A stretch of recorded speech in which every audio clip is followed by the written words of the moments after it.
va se mettre debout pour notre premier chant de 249. J'ai la souffrance de mon salut.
Merci Seigneur, oui, pour ce matin, on est réunis pour chanter tes louanges, pour t'adorer. Et oui, merci Seigneur pour ton amour immense que tu as manifesté envers nous un jour à Golgotha. Merci que tu nous as aimés le premier et que oui, tu t'es livré, ton sang a coulé, tes mains et tes pieds ont été percés. Et tout ça, c'était pour nous parce que tu nous voulais qu'on puisse rentrer dans ta famille et qu'on puisse, oui, passer cette éternité avec toi. Et merci, oui, pour cette église qu'on est, pour ce corps que tu t'es formé. Et oui, merci pour la communion fraternelle et ces moments riches où on peut passer à ensemble pousser des louanges vers toi, Seigneur Jésus. En ton nom, nous prions et pour ta gloire. Amen. Amen. Merci, c'est bon. On va passer au chant numéro suivant, le chant numéro 42. C'est la fois que j'aime. Combien 42.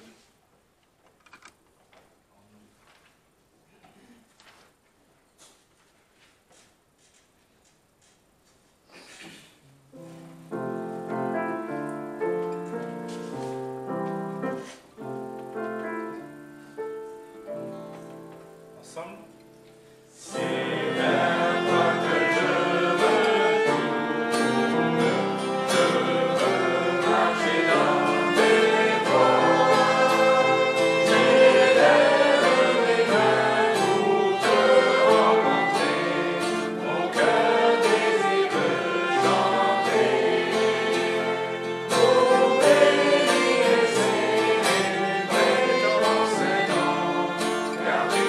Yes.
47. Le premier verset, c'est en 1 Jean 5, verset 13. Je vais demander à Yannick. 1 Jean. 1 Jean 5, verset 13. Je vous ai écrit ces choses à vous qui croyez au nom du Fils de Dieu, afin que vous sachiez que vous avez la vie éternelle, et afin que vous croyiez au nom du Fils de Dieu. Psaume 34, verset 6. Psaume 34, verset 6. L'a-t-on regardé? On en est illuminé, on n'a pas à rougir de honte. Psaume 47. Au maître chantre, psaume des enfants de Corée, peuple, battez tous des mains, poussez des cris de joie à Dieu avec une voix de triomphe. Car l'Éternel est le Très-Haut, le terrible, le grand roi, régnant sur toute la terre. Il range les peuples sous nous et les nations sous nos pieds. Il nous choisit notre héritage, la gloire de Jacob qu'il aime. Dieu est monté au milieu des cris de joie, l'Éternel est monté au son de la trompette. Chantez à Dieu, chantez, chantez à notre roi, chantez. Car Dieu est roi de toute la terre, chantez le cantique. Dieu règne sur les nations, Dieu siège sur son trône saint. Les princes des peuples se rassemblent avec le peuple du Dieu d'Abraham, car à Dieu sont les boucliers de la terre, il est souverainement élevé. Éphésiens 3, verset 19. Éphésiens 3, verset 19. Et connaître l'amour de Christ, qui surpasse toute connaissance, afin que vous soyez remplis de toute la plénitude de Dieu. Et le psaume 51, verset 9. Purifie-moi de mon péché avec l'hysope, et je serai net. Lave-moi, et je serai plus blanc que la neige. Pas de commentaire. On va passer au chant suivant. Le chant numéro 13.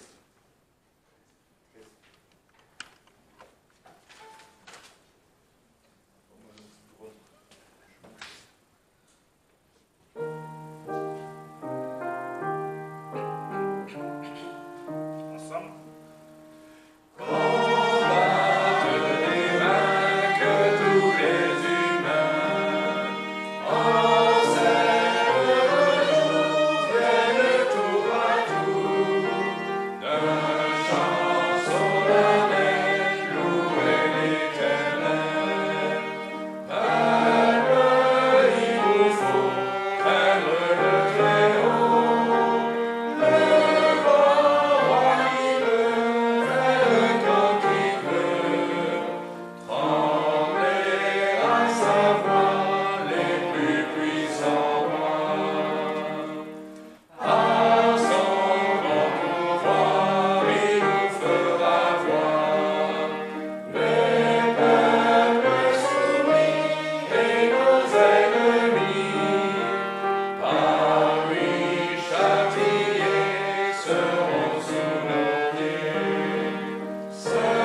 devoir partager des chants, on est sollicité à partager des chants, enfin bon, donc on ne se pose pas la question, on propose des chants, et c'est vrai que quelqu'un dans l'assemblée me disait « Mais pourquoi on n'en chante pas dans l'assemblée ?» Alors, donc je vais chanter un chant d'introduction, et le Seigneur m'a poussé à ça ce matin. Voilà pourquoi je voulais vous partager ce chant que vous connaissez. Dis seulement une parole. Là j'ai la voix qui est lâchée avec... Dis seulement une parole, mais vous allez reconnaître plusieurs passages où le Seigneur n'a juste qu'une parole à dire, et c'est ce que disent les gens qui l'entendent. Il n'a pas besoin de faire des longs discours, parfois juste une parole. Et vous allez reconnaître, peut-être en écoutant le chant, eh bien, les personnes dont il est question. C'est souvent dans les évangiles, mais même aussi dans l'Ancien Testament.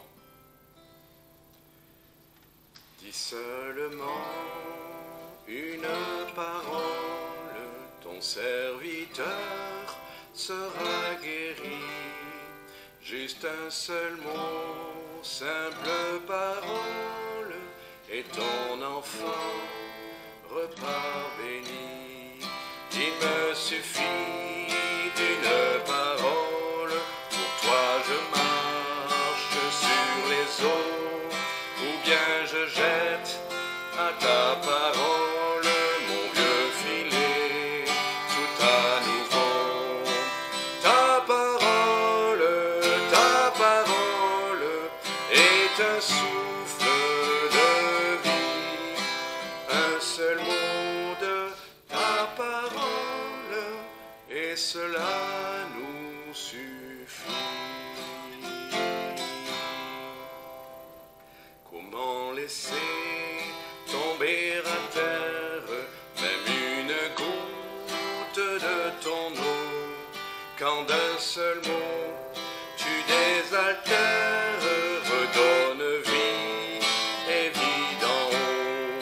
Si ce n'était que quelques miettes tombées de la table d'un roi, c'est un festin, c'est une fête, puisqu'elles me sont venues de toi. Ta parole est un souffle de vie, un seul mot de ta parole, et cela nous suffit. Le troisième refrain, vous le reprendrez avec moi, je crois que c'est rentré, ta parole, ta parole. Seule une chose est nécessaire, c'est de t'entendre me parler, pour te servir et pour te plaire, je reste là à t'écouter. Dis seulement une parole, ton serviteur sera guéri. Juste un seul mot, simple parole, et ton enfant repart béni. Ta parole est un souffle de vie, un seul mot de ta parole, et cela nous suffit.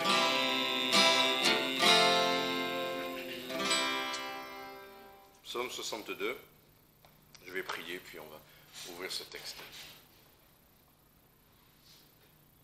Seigneur, te remercions parce que ta parole nous suffit, elle est bien plus encore que ce qui a été chanté, elle est de l'or, elle est notre lumière, elle est notre pain, elle est ce qui nous renouvelle, elle est ta vie qui se transmet en nous et ta force aussi, tes instructions, ta direction, ta révélation, des préceptes aussi pour nous corriger. Et merci Seigneur de ta parole et merci de pouvoir maintenant animer ce texte qu'on va lire par ton esprit pour nous parler de toi et fortifier, édifier ton corps, ton Église. En Jésus-Christ. Amen.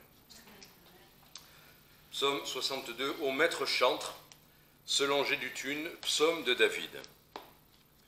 Mon âme se repose en Dieu seul. C'est de lui que vient mon salut.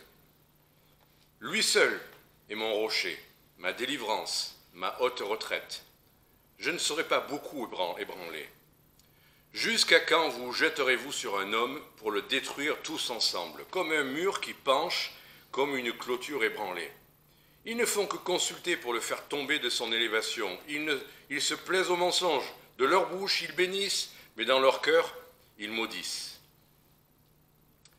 Mon âme, repose-toi sur Dieu seul, car mon attente est en lui. Lui seul est mon rocher, ma délivrance et ma haute retraite. Je ne serai point ébranlé. En Dieu est mon salut et ma gloire. Mon fort rocher, mon refuge est en Dieu. Peuple, confiez-vous en lui, en tout temps, répandez votre cœur devant lui. Dieu est notre retraite. Les petits ne sont que néant, les grands ne sont que mensonges, placés dans la balance. Ils seraient tous ensemble plus légers que le néant même. Ne vous confiez pas dans la violence et ne soyez pas séduits par la rapine. Si les richesses abondent, n'y mettez pas votre cœur. Dieu a parlé une fois, je l'ai entendu 2 fois, c'est que la force appartient à Dieu. À toi aussi, Seigneur, la miséricorde, oui, tu rendras à chacun selon son œuvre. La première fois que j'ai lu ce texte, j'étais frappé par 2 mots qui reviennent plusieurs fois. Je sais que souvent je fais ça, mais là c'est particulier, c'est Dieu seul, ou en lui seul. C'est le mot « seul » qui revient à plusieurs reprises.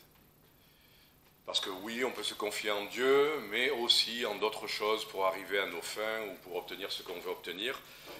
Vous connaissez ce cantique, en Jésus seul. En Jésus seul, c'est un beau cantique, hein. On le sait, en Jésus seul, on peut avoir le salut. Mais il est important aussi, en tant que croyant, de rester dans cette relation en Dieu ou en Jésus seul. Le mot « seul », là, est important. Et je vous partage aussi comment j'avance avec une étude d'un texte. J'ai utilisé une autre traduction. J'ai vérifié le texte dans une autre traduction. Et si vous avez lu dans votre propre Bible le texte, peut-être que pour vous, dans la seconde l'occurrence, le mot « seul » ne paraît pas. Si vous avez une autre traduction, peut-être que le mot « seul » ne paraît pas. Alors, moi, dans ce cas-là, je suis un peu perplexe. Je vais dire, est-ce que je vais axer tout mon message sur le mot « seul », alors que peut-être que selon les traductions, ça y est ou ça y est pas. Alors, c'est intéressant, ça pose des questions aussi d'écriture, de fondement même des écritures. Les textes, on le sait, il y a les manuscrits sur lesquels on s'appuie, le texte reçu ou pas, mais même après les traductions, mettre l'emphase sur tel sens d'un mot possible, voilà, à partir du grec, de l'araméen, de l'hébreu, il y a plusieurs sens possibles. Et il y a des gens qui travaillent là-dessus, qui le font, des gens l'ont fait, il y a des faits en diverses langues, et on avait le privilège dans ce groupe hier d'avoir quelqu'un qui travaille à la société Wycliffe, dont l'objectif est la traduction des Écritures dans toutes les langues. Et ils sont convaincus, c'est ça leur vision et leur ministère, que toutes les langues du monde doivent avoir une traduction de la Bible avant même que le Seigneur Jésus ne revienne. Donc vous voyez leur zèle à chercher tous les dialectes possibles. Là, ce frère qui pourtant a 85 ans était encore de travailler sur une traduction en Peul. C'est un des dialectes qu'on trouve dans plusieurs pays africains, qui correspond à une tribu, je ne sais pas si c'est le terme qu'il faut employer, mais enfin en tout cas à une ethnie et un peuple qui a sa propre langue. Donc, et c'est intéressant de savoir ça parce que ça pose des gros problèmes, la traduction, d'adaptation à la culture qu'il reçoit, de vocabulaire, et donc je me suis dit, et c'était intéressant de réfléchir comment on arrivait parfois, et il m'expliquait même une fois, ils sont tout un groupe de traducteurs, et ils sont partis sur un mot à se disputer, ils n'étaient pas d'accord sur l'approche et tous les sens possibles, et ça m'est arrivé aussi dans d'autres circonstances, mais lui-même leur a dit, mais écoutez, voyons les versets qu'il y a avant, voyons les versets qu'il y a après, voyons le contexte, et est-ce que ça ne va pas trancher la question? Et c'est ça qui tranchait la question, c'était le contexte. Parce que ne faire de la traduction mot à mot, on est toujours à plusieurs possibilités, reconnaissons-le. Et c'est souvent le contexte qui tranche la question, qui détermine, oui, là le sens général du chapitre, ou ce qui est dit avant et après, nous montre bien que le sens qu'on doit donner à ce mot-là n'est pas cette possibilité-là, mais celle-là. Donc vous voyez, c'est un gros travail, la traduction, et ça se discute. Et là, je me suis dit, pour revenir à notre sujet, parce que vous dites, mais pourquoi il nous envoie là? Mais parce que si même le mot « seul » n'est pas dans certaines traductions, le sens général de ce chapitre est clairement de montrer qu'il faut se confier en Dieu seul. On va voir, justement, en faisant le déroulé du chapitre, vous allez voir que dans ce texte, il y a se confier en Dieu seul, c'est ne pas se confier dans ça ou ça ou ça. Alors que vous disiez le mot seul, ça met de l'accent dessus, mais le sens, c'est celui-là. Et c'est ce qu'on va voir maintenant en ouvrant ce texte. On va le parcourir, on ne va pas faire une étude, c'est juste parcourir dans le sens de l'exhortation. Et donc, en commençant, premier verset, psaume de David, on sait que c'est David qui l'a écrit. C'est intéressant de savoir ça, parce que lui vit des situations que d'autres n'ont pas vécues. Lui, en tant que roi, a vécu des choses, et quand on comprend ce qu'il dit, quand on lit sa vie dans les Écritures, on voit à quoi il fait allusion. On voit les circonstances, les situations. Et ça va nous aider. On n'aura pas les mêmes circonstances que le roi David. Qui est roi ici? Oui, à la fois on ne l'est pas, terrestrement, mais oui, on est roi, on est sacrificateur aussi, c'est ce que dit l'Apocalypse. Mais bon, on n'a pas la charge d'un pays, il faut quand même reconnaître ça. Hein. Ça, on laisse ça au président. On n'est pas roi, on ne subit pas les mêmes situations qu'un roi doit subir, les pressions, le lobbying, les influences, les gens qui veulent prendre sa place, le roi à la place du roi, etc., etc. Mais c'est intéressant de se rappeler ça. Donc il a vécu des choses, et vous imaginez, plus vous avez de responsabilités, plus vous avez de charges, plus vous avez de choses graves à traiter. Des rois décident de guerre ou de pas guerre. Décide donc de mort de milliers, voire de centaines de milliers de personnes, selon les décisions qu'ils prennent. De tensions économiques. Enfin, un roi ou un président a sur les épaules une charge terrible, qu'il peut prendre avec légèreté, ou qui peuvent l'accabler, l'écraser. Et en l'occurrence, c'est pour ça, on ne peut pas dire qu'on a les mêmes responsabilités. Mais reconnaissons que dans le ministère, parfois on porte une responsabilité. Dans nos vies familiales, on porte une responsabilité. Professionnellement, on porte une charge aussi. Et des fois, ça a du poids, nos décisions, nos comportements. Et vous savez quoi? Même si on n'a pas tout ça, on a le témoignage qu'on doit rendre autour de nous. Les gens qui nous voient, qui nous entendent. Comment ils vont juger de ce que c'est qu'un chrétien, donc de ce que c'est que leur Sauveur, leur Seigneur. Donc si vous pensez que vous n'avez pas de charge et pas de responsabilité, rappelez-vous que vous en avez une terrible, d'attirer ou de repousser des gens, le témoignage qu'on doit rendre, la transmission de la parole, la vie qu'on mène, les paroles qui sortent de notre bouche, nos réactions, nos comportements. Vous avez, et nous avons tous, une responsabilité lourde, entre autres, sur ces choses-là. Donc, finalement, c'est trop lourd. Reconnaissons-le. Là, quand on comprend ça, on a envie de quoi? De s'enfermer chez soi, fermer les portes, et de dire, je vais pas comme ça, je ne ferai pas de bêtises, je ne dirai pas de bêtises, personne ne saura rien, et je prierai pour les gens. Oui et non. Priez, oui. Priez matin, priez soir, priez midi, tant que vous pouvez. Mais le Seigneur nous a dit d'aller. Donc on ne peut pas rester caché par rapport à cette responsabilité. On l'a reçue. Nous avons reçu, nous faisons la fonction d'ambassadeurs pour Christ. Nous sommes des sacrificateurs devant l'Éternel pour intercéder pour les gens, mais nous avons cette charge de la transmettre. Donc on ne peut pas se défiler. On ne peut pas dire, oh, c'est trop lourd, non Seigneur. On ne peut pas faire comme Jonas, dire non, je n'irai pas annoncer, donne-moi une barque, je vais dormir dans la barque, en l'occurrence, un autre qui dormait dans la barque. Donc c'est trop lourd tout ça. Moi je le vis par rapport aux charges que je reçois dans le ministère aussi, par rapport à... Des fois c'est trop lourd. Quand on mesure, ou on le fait en disant, bon, voilà, on fait ce qu'on peut, et puis voilà, ou on mesure l'importance, la gravité de ce qu'on a reçu,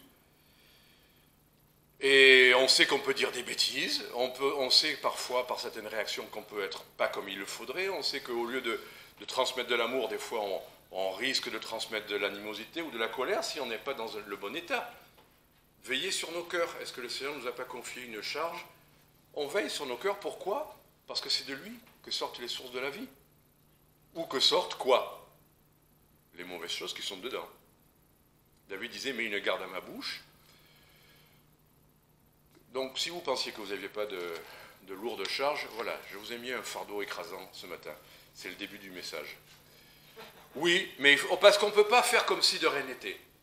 On ne peut pas faire comme si nos vies n'avaient pas d'importance. On ne peut pas faire comme si le temps qui passe, qu'on devrait racheter, ben on l'utilise à ce qu'on veut, et puis croire que tout va bien. Parce qu'on n'a pas fait de dégâts, ben si. Si on n'assume pas cette responsabilité, le Seigneur nous donnera et nous demandera des comptes. Maintenant qu'on a compris la charge, verset 2.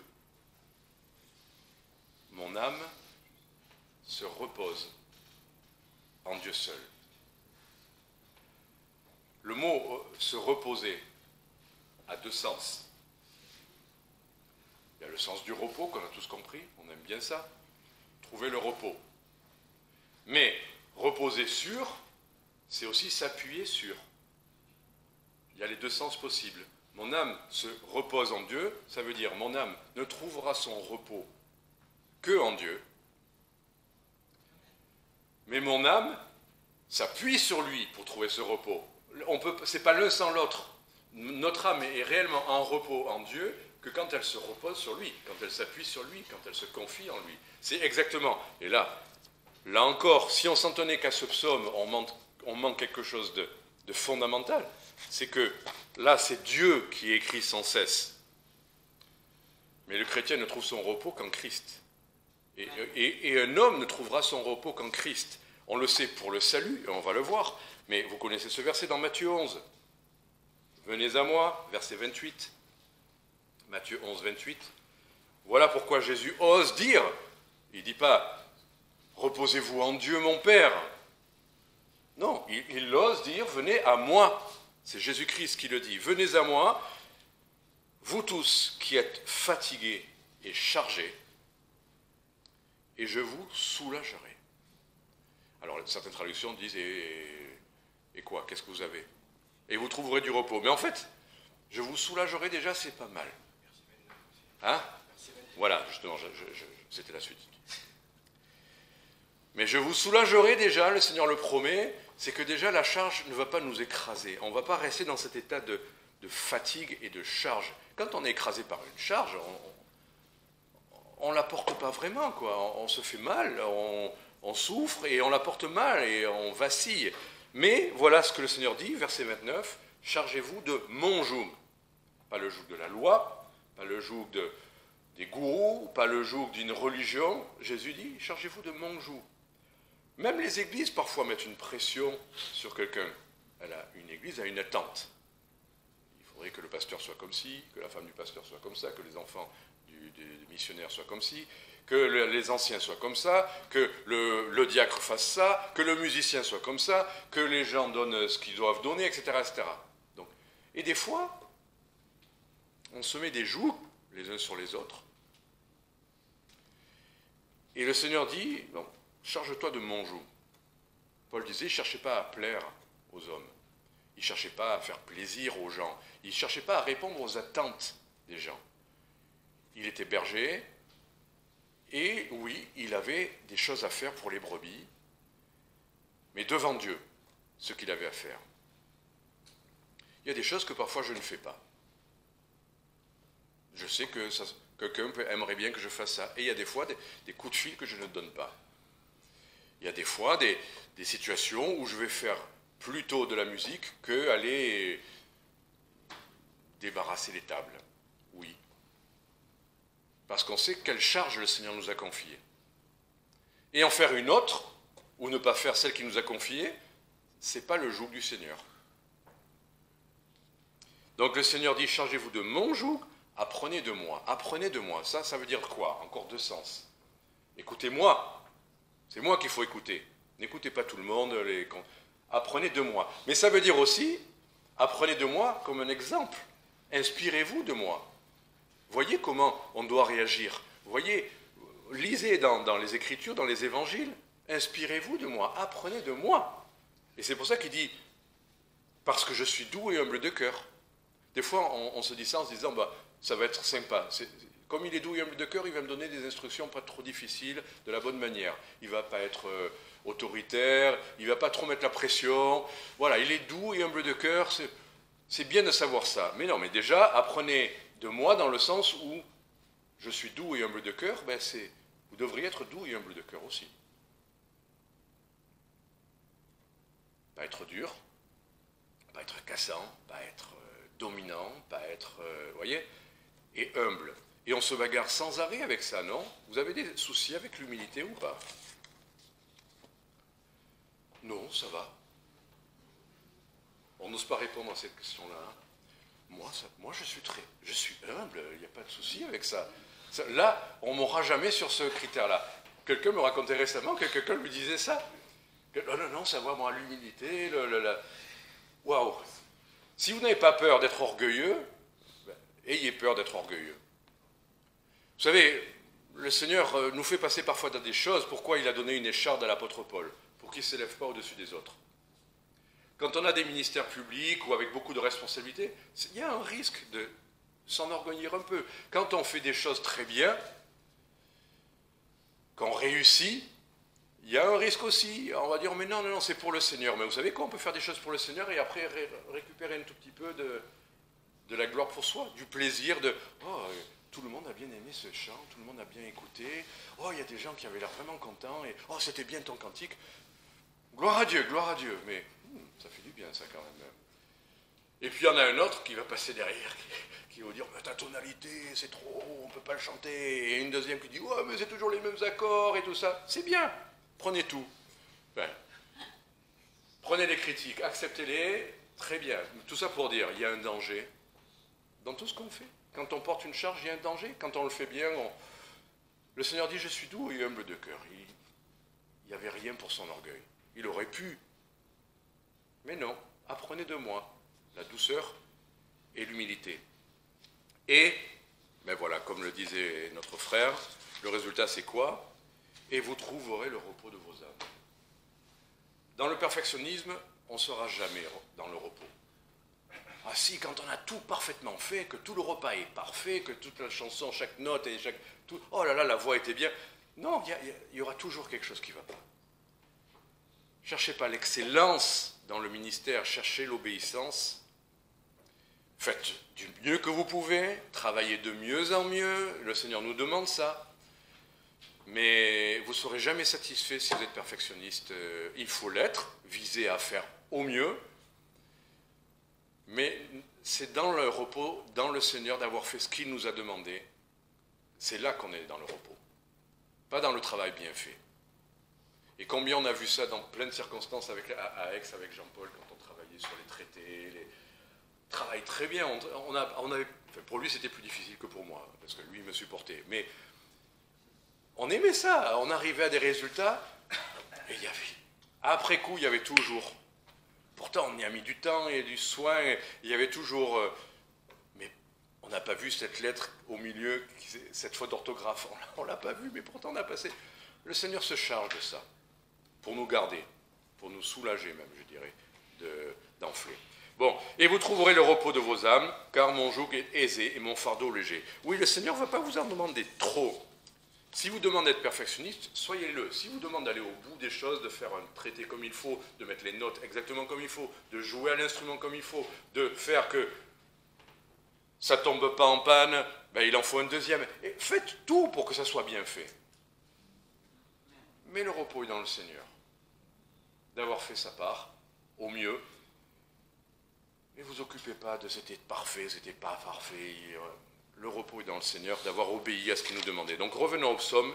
Je vais aller beaucoup plus vite maintenant, ne vous inquiétez pas. Sinon c'est un message de 3h30, on en est au deuxième verset. C'est de lui que vient mon salut. Se reposer en lui, c'est de savoir que le salut vient de lui. Effectivement, le salut de nos âmes éternelles. Le salut ne repose pas sur nos épaules, c'est parce qu'on fait nous. Et quand j'entends des gens qui nous accusent de tous les maux parce qu'on dit que c'est Christ seul qui a tout accompli, et Christ seul qui sauve, et Christ seul qui mettra un sceau à son salut, et qui veulent dire oui, mais quand même, il y a nous, et ci et là. Le nous, et ci et là, c'est juste de recevoir le cadeau de la vie éternelle. Je le répète, c'est ce que dit le Seigneur. Donc c'est de lui que vient mon salut. Viens. C'est de lui que vient mon salut. Il ne peut pas venir de moi. Est-ce que vous trouveriez quelque chose de bon à mettre dans votre salut? Qu'est-ce que vous avez? Qu'est-ce que nous avons de bon? Alors que l'apôtre Paul le dit, ce qui est bon n'habite pas en moi. Comment on pourrait faire un salut avec des choses abîmées? Comment oser amener des œuvres en croyant qu'elles vont participer à notre salut?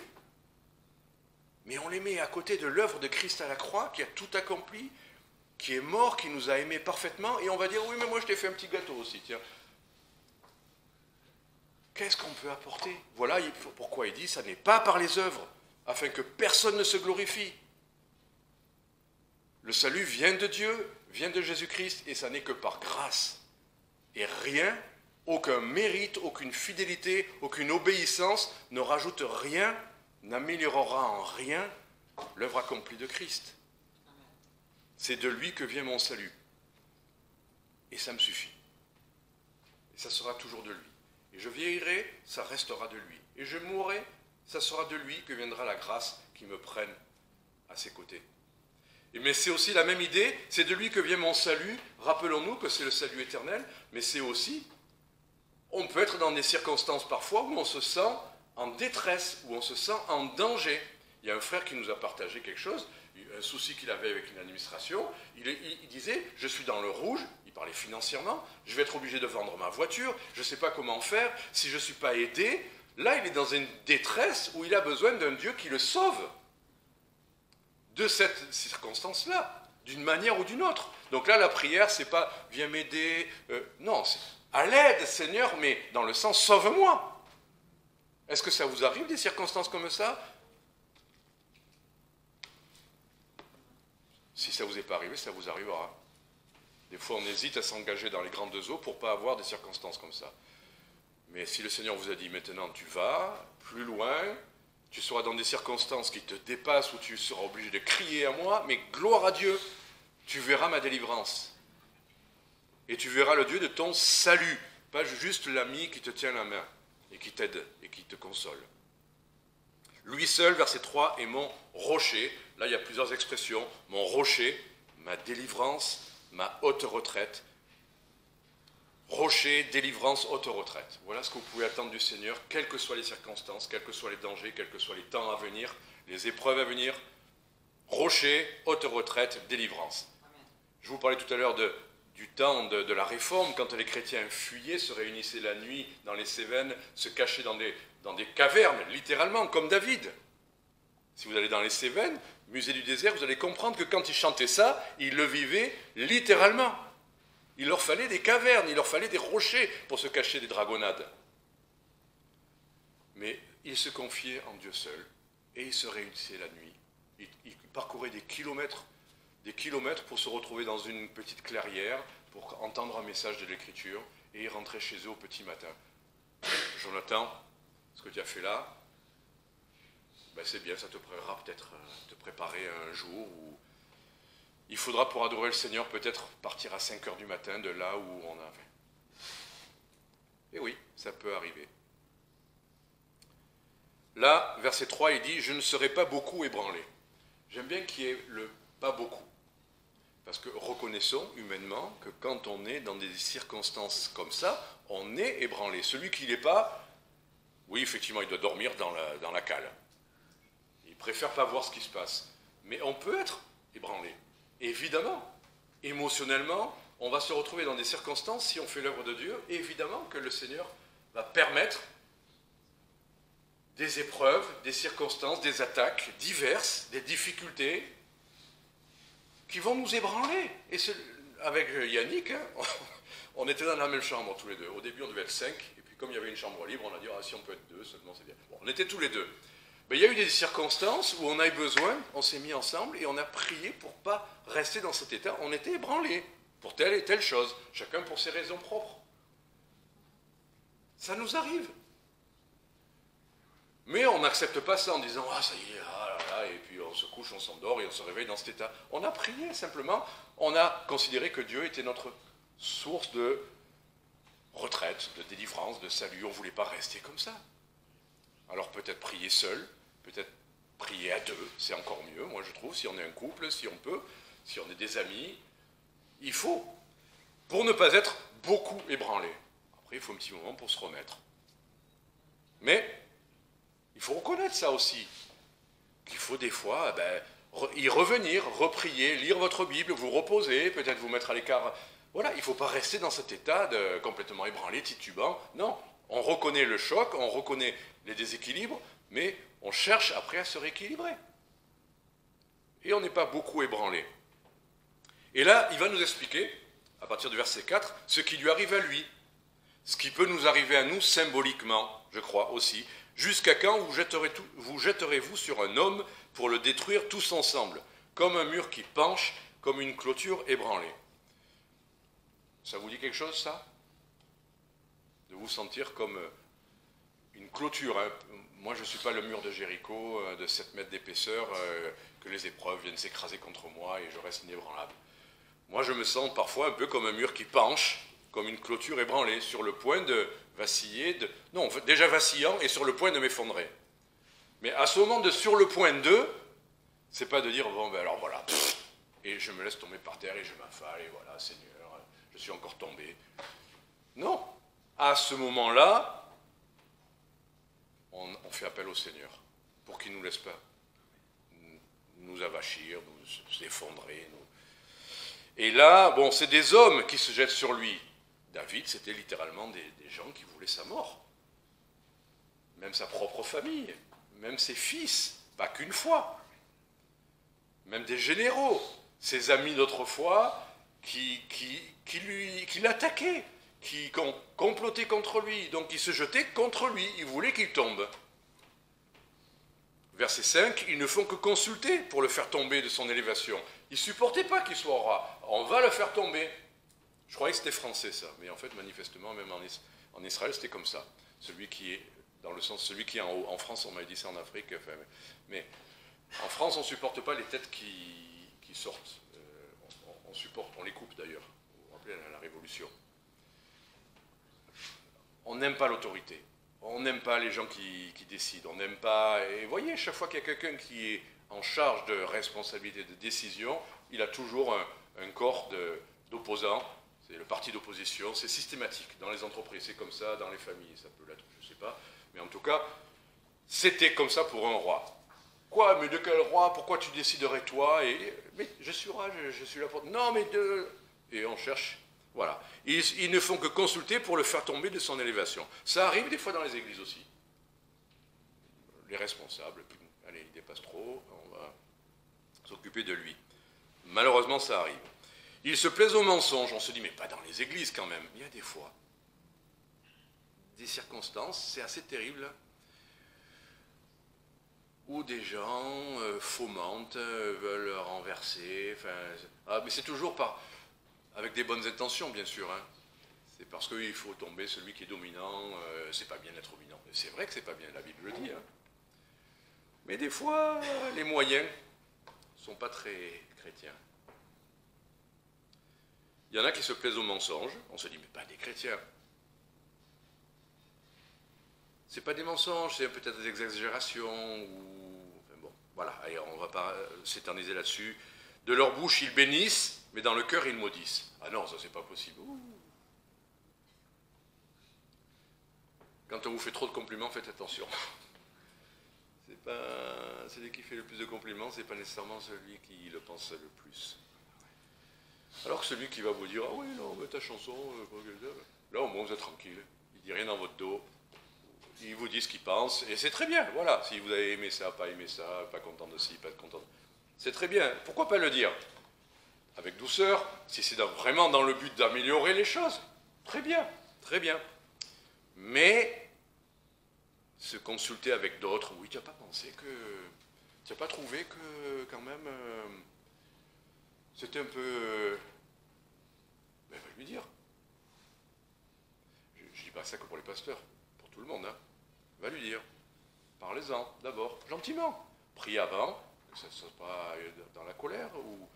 Vas-y. Ok, verset 6. David est habitué à ça, mais il en souffre quand même. Alors, il s'encourage lui-même. Là, il se parle à lui-même. Mon âme, repose-toi sur Dieu. Oui, il avait dit, mon âme se repose en Dieu, mais il s'exhorte quand même à se reposer. Ça veut dire que des fois, des choses qu'on sait et qu'on fait, ça vaut la peine de se le répéter. Voilà. Quand même, parce que la vie chrétienne, on n'est pas indemne, on n'a pas acquis une leçon une fois pour toutes, et ça y est, on ne sera plus jamais ébranlé. C'est pas vrai. Il faut s'encourager. Repose-toi. Dans cette circonstance, ne combats pas toi. Fais confiance au Seigneur. Repose-toi en Dieu. Voilà. Fais-lui confiance. Repose-toi sur Dieu seul, car mon attente est en lui.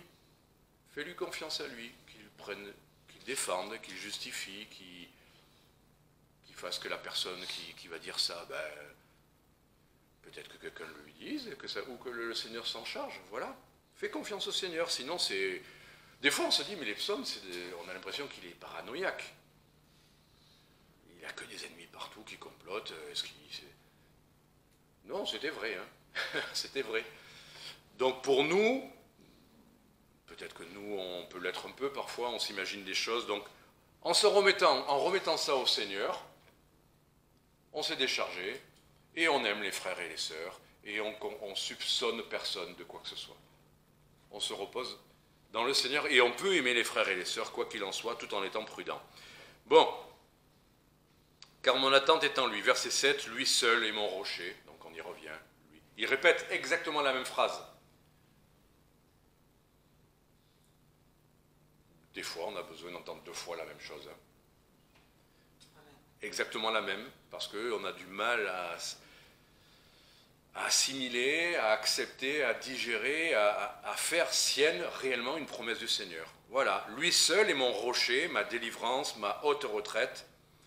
C'est la même phrase qu'on a vue tout à l'heure, mais la petite différence, c'est quoi?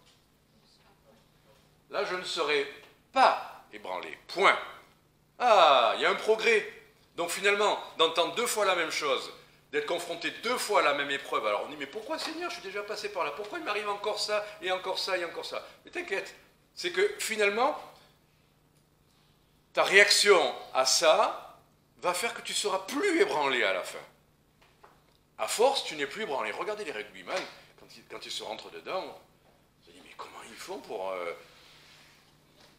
à force d'avoir fait ça, à force, ils ont l'habitude, ils anticipent, ils ont la masse musculaire en conséquence, mais ben oui, ça n'est que parce qu'on aura pris l'habitude de se confier dans le Seigneur pour ne pas être trop ébranlé, qu'un jour, on ne sera même plus ébranlé. Voilà, en ayant appliqué la même chose. Mon rocher, ma délivrance, c'est le Seigneur, ma haute retraite, c'est lui. Et plus ça sera difficile, et plus le pilier en face est costaud, et plus j'y arriverai parce que je me confie dans le Seigneur. Là, c'est une image de rugby, le pilier. Enfin, je ne parle pas de ça. C'est un joueur au rugby, c'est un pilier. Bon.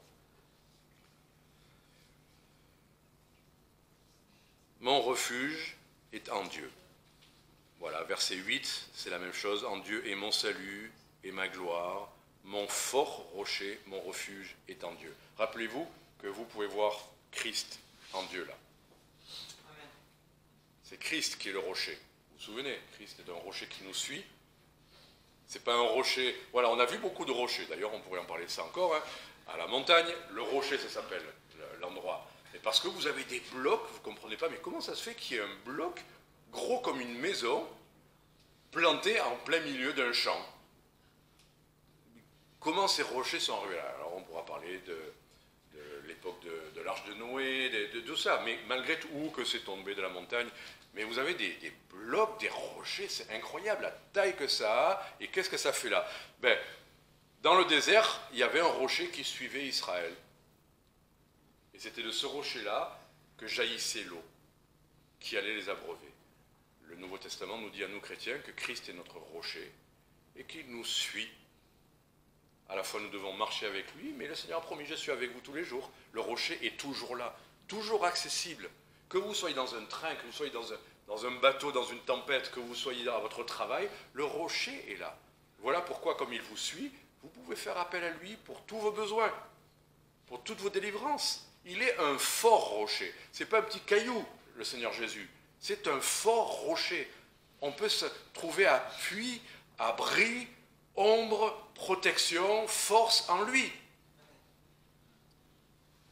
Il est le rocher des siècles aussi. il est la pierre angulaire, mais il est aussi le rocher. Et il nous suit, et de lui jaillit l'eau aussi. Mon refuge est en Dieu, ou en Christ, peuple. Voilà, peuple, verset 9, confiez-vous en lui en tout temps. Même les peuples peuvent compter sur lui, pas que nos seules vies. Répandez votre cœur devant lui. Dieu est notre retraite. C'est ça la solution. Répandez votre cœur devant lui.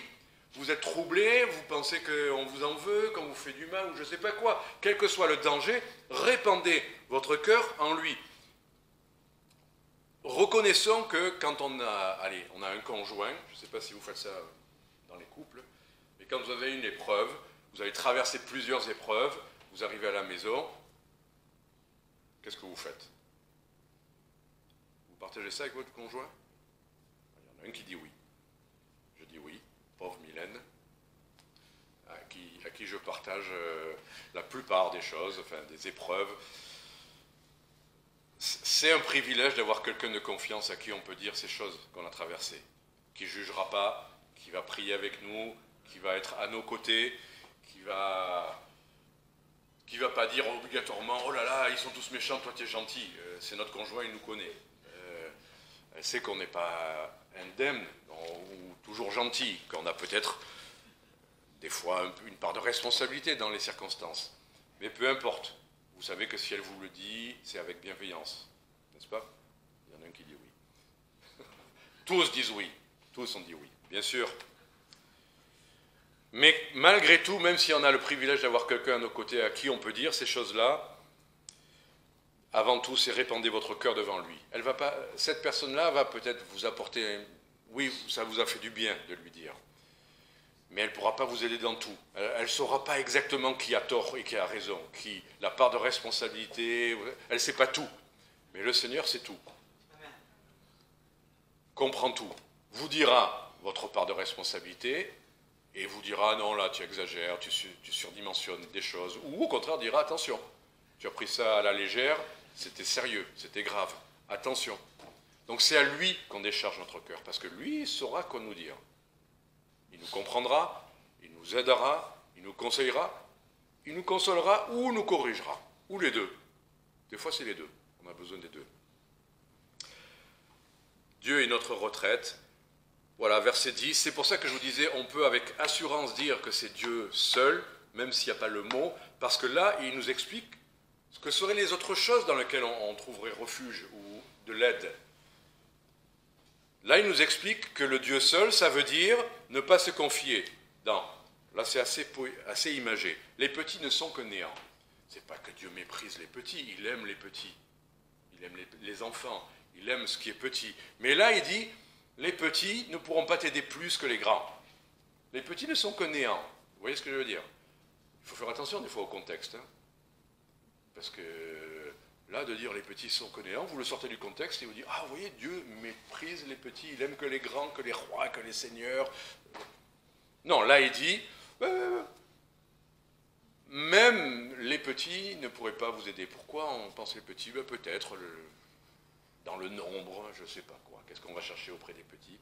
Quoi qu'il en soit, il dit « Ils sont que néants. » Mais les grands ne sont que mensonges. Alors, ne leur faites pas de confiance, les grands. Des fois, on se confierait, oui, celui-là, il a des autres, il comprendra. Des fois, les grands ne sont que mensonges aussi. Placés, et c'est là que j'aime bien cette image, placés dans la balance, ils seraient tous ensemble, petits, grands, ils seraient tous ensemble plus légers que le néant même. C'est fort comme image, non? C'est très oriental, ça. Tu les mets tous ensemble, ils sont plus légers que le rien. Comment on peut être plus léger que le néant, que le vide? Parce que le néant, là, c'est même pas l'oxygène, c'est même pas l'air. Dans l'air, il y a des choses. Mais le néant, c'est dans l'absence de rien. Et ils seront plus légers que ça, il faut le faire. Ça, c'est très oriental comme manière d'exprimer les choses. Mais on a compris la leçon. Ça sert à rien de se confier dans les autres, dans les grands, dans les petits, dans le nombre, dans le pouvoir des rois, dans les aides providentielles. Moi, j'ai vu ça dans mon ministère, je connaissais des gens qui avaient des responsabilités très élevées pour trouver un logement, très très élevées, dans une... bon. Il m'a dit, oui, on te trouve une maison. Il a fait ce qu'il a pu, ça n'a jamais abouti. Et l'appartement qu'on a aujourd'hui, C'est vraiment celui que le Seigneur a voulu, qu'on a eu de manière impossible. Impossible. Mais on se rappellera toujours avec cet appartement que l'aide des grands ne peut rien si Dieu n'a pas voulu que les grands... Les grands peuvent aider parfois, hein, mais si c'est Dieu qui l'a voulu. Dieu a utilisé des rois parfois pour faire revenir Israël à Jérusalem, pour reconstruire. C'est pas que rien n'arrive jamais des administrations, des responsables, ni aucun... Dieu utilise, mais ça vient de lui. C'est pas nous qui sommes allés chercher, ah ouais, celui-là, il a un haut poste, lui, il va pouvoir m'aider. Non, c'est le Seigneur qui est intervenu. Les grands ne sont que néants autrement. Alors, verset 11, ne vous confiez pas dans la violence, ne soyez pas séduits par la rapine. C'était une des grandes erreurs de certains huguenots qui ont usé de la violence, croyant que, et c'est une tâche dans l'histoire du christianisme, paradoxalement, on pourrait dire, oui, mais il y a un moment donné, les dragons et les méchants, il fallait prendre des armes, et ils ont pris des armes, et ils ont tué, il y a eu des gens... L'histoire, maintenant, enseigne aux gens que, oui, vous ne faites pas mieux, vous les protestants, vous aussi, vous avez tué des gens, et la violence n'est pas une arme qu'un chrétien devrait employer. Alors, il y a les armées qui s'occupent de ça, il y a les rois, il y a la justice, et il y a le grand roi qui s'occupe de ça. Alors, défendre ses enfants, s'ils sont attaqués dans la rue, c'est pas la même chose. Mais la violence, se venger, aller dire, ben voilà, les catholiques, ils nous ont fait ça, ben on va aller dans un village, les musulmans, ils ont fait ça, ben alors, vengeance. Et qu'est-ce que vous voyez en Afrique aujourd'hui? On appelle ça des affrontements ethniques. Alors que souvent, il y a eu des gens qui ont vraiment attaqué, tué, massacré. Mais après, les gens qui se disent chrétiens, ben on va faire pareil. Et là, le monde retient, ben voilà, c'est des guerres de religion, ou c'est des violences ethniques. Ben, le chrétien, c'est un fardeau, hein, de savoir que le chrétien ne devrait pas user de violence. Si on commence à nous attaquer, qu'est-ce qu'on va faire? On va commencer... qui c'est qui habite dans les cités qui pourra nous trouver des kalachnikovs, là? Ah oui, il faut se défendre quand même, hein, si on veut... Ben non. Les chrétiens n'utilisent pas ces armes-là. C'est pas comme ça que le Seigneur le voit. Après, on prie. Et le roi, le grand roi, a ses armées à lui. C'est l'Éternel des armées. Il ne peut pas s'en occuper. C'est arrivé des circonstances où on chantait dans la rue, un gars il m'a attrapé par la cravate, il voulait me taper dessus, un autre avait une bouteille, il m'a dit, tu vois celle-là, je vais te planter avec ça. Une cravate. Et le gars il me tirait, il voulait me taper. Bon, j'étais calme. Et là, il y a un homme qui est arrivé, et qui l'a attrapé, et qui dit, ah, qu'est-ce que tu fais? Et hop, l'autre, il s'est défilé, et ça s'est réglé comme ça. Et l'autre m'a dit, mais pourtant, tu es grand costaud, pourquoi tu ne te défendais pas? Ben, j'avais pas besoin, le Seigneur, qu'est-ce que ça aurait fait si je lui avais mis une gifle? Qu'est-ce que ça aurait fait? Peut-être qu'il se serait calmé, il serait peut-être revenu avec... c'était des SDF de leur quartier, qui... Voilà. Qu'est-ce que ça aurait fait? Ben, je ne me suis pas défendu. Tout à l'heure, notre frère nous disait, brebis qui se laissent diriger, les chrétiens devraient être prêts à ça, pas à se battre, mais à être des brebis, et à faire confiance au Seigneur pour se glorifier et sauver les âmes, si on veut sauver les âmes. Amen. Ne soyez pas séduits par la rapine. Bon, ne cherchez pas à magouiller pour avoir plus d'argent. Oui, mais avec l'argent, on pourrait évangéliser plus. Non, mais ça va. C'est l'argent du Seigneur sur lequel vous comptez. Oui, mais si tu fais une demande de subvention, machin, truc chouette, en disant que ça comme ça... L'œuvre du Seigneur appartient au Seigneur. S'il tombe de l'argent d'une administration sans l'avoir voulu, c'est une chose.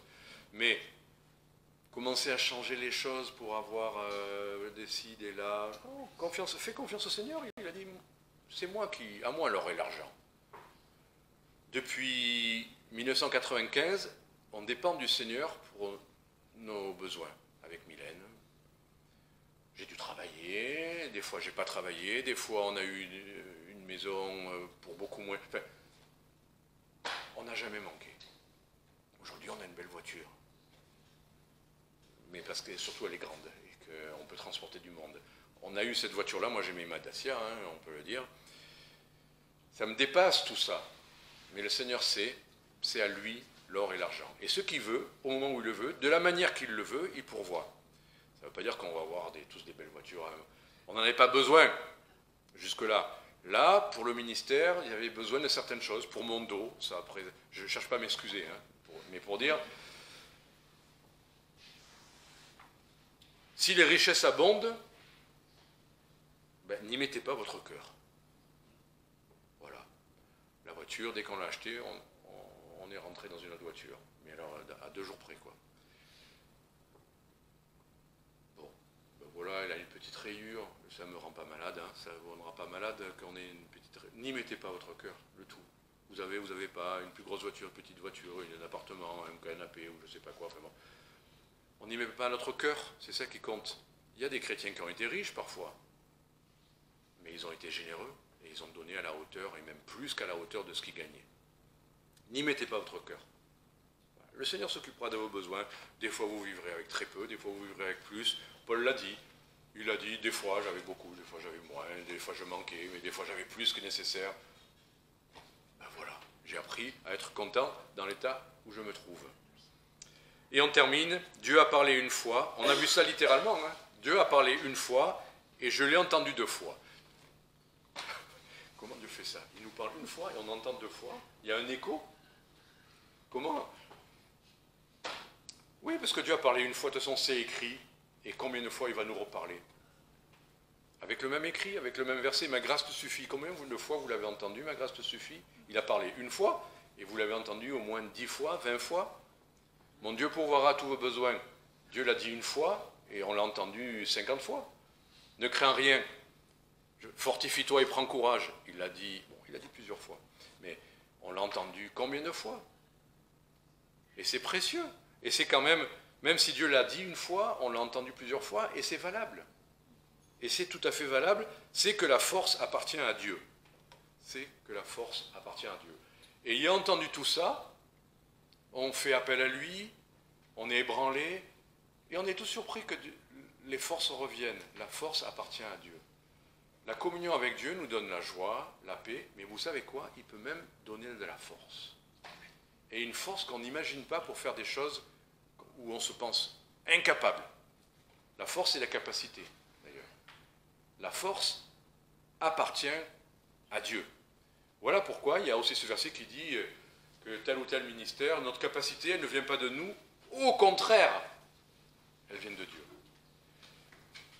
Les fois où j'ai chanté, où le Seigneur a apparemment le plus béni, c'était les moments où j'étais le moins disposé, j'avais le moins d'envie ou même de capacité. Et le Seigneur a dit, je veux que dans cette circonstance-là, tu le fasses. Et j'arrive, et Dieu fait grâce.